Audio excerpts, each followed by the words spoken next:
افغان ښځینه صنعتکارانې وایي چې تولیدات یې ښه بازار نه لري. ډیری ښځینه صنعتکارانو چې په کابل کې د ملتونو ملګرتیا په نوم په 3 ورځني نندارتون کې ګډون کړی دی وایي چې خلک له وطني تولیداتو استفاده نه کوي او پر ځای بهرنیو تولیداتو ته ترجیح ورکوي. یا د مېرمنې زیاتوي که څه هم د داخلي تولیداتو کیفیت د بهرنیو تولیداتو په پرتله څو برابره ښه دی، خو بیا هم خلک داخلي تولیدات نه خوښوي، پر ځای بهرني تولیدات رانیسي. تمام میان همین چرم داخلی خود تشویق نمیکنن، اینقدر استفاده نمیکنن، زیاد میگن قیمت است یا چیز. از گمان من این قیمت نیست.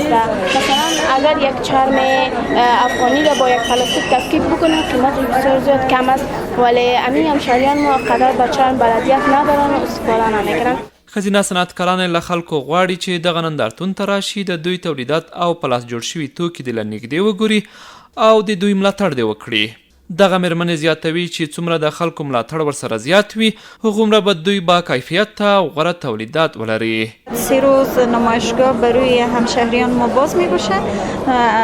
همشهریان ما که از طریق تلویزیون شما مطلع میشن بیان از تولیدات وطنی خودشون حمایت کنن، چون ما به حمایت همشهریان ما نیاز داریم. هرگاه اونا ما را حمایت کنن ما بیشتر تولیدات با کیفیت و محصولات خوبتر تقدیم جامعه میکنیم. دغه صنعتکارانې وایي چې ډیری افغانان خپل وطني تولیدات نه پیژني.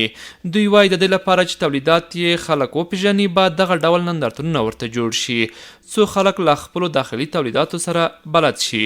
دوی له حکومت نه غواړي چې نندارتونونو لپاره د یو مشخص ځای ورته جوړ کړي. هتل جای مناسب برای نمایشگاه نیست.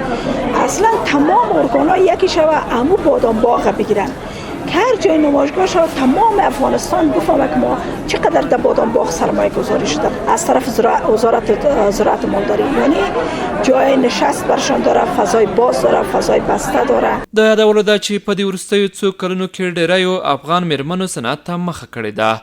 په هیواد کې د ناوړه امنیتي او اقتصادي وضعیت سره سره دوی بیا هم فعالیت کوي او په بېلابېلو برخو کې تولیدات لري.